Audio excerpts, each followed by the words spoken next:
Čaute vodnofajkári. Dneska tu mám recenziu na Alvaha jahoda 250 gramov. To vyzerá tak. Vonia to ako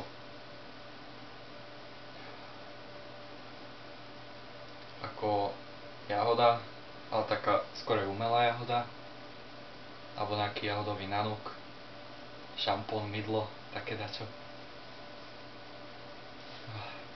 Narezané je to asi takto.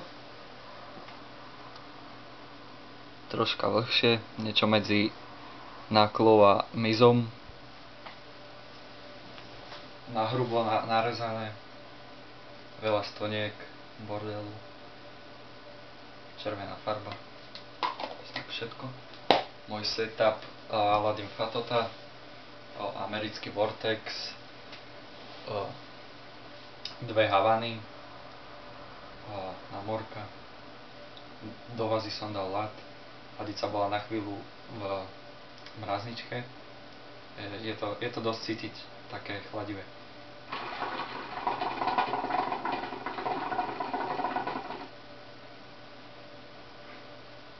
Vidím, je taký slabší, niečo medzi tou náklou a nákla mizo.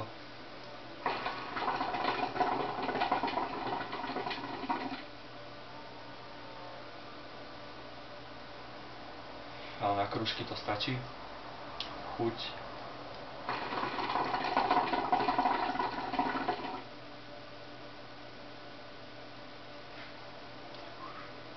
Chuť je taká horkejšia, alebo kyselšia, neviem.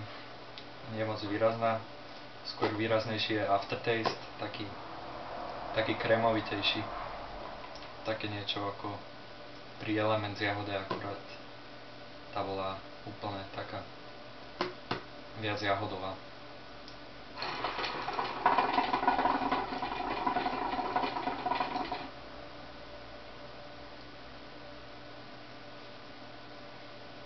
Trocha mi to pripomína Alfaker jahodu, akurát, že tá mi chutila ako nejaká zhnilá jahoda. Tak toto, neviem, kebyže si zostavím rebríček, tak Alfaker a Alvaha a Elements bola najlepší.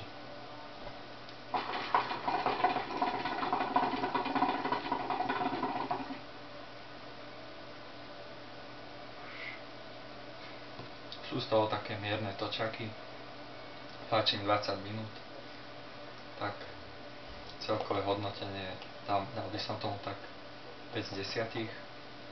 Má to slabší dým, nie je to také výrazné, ale dá sa to fajčiť, nie je to nejaký extra hnus.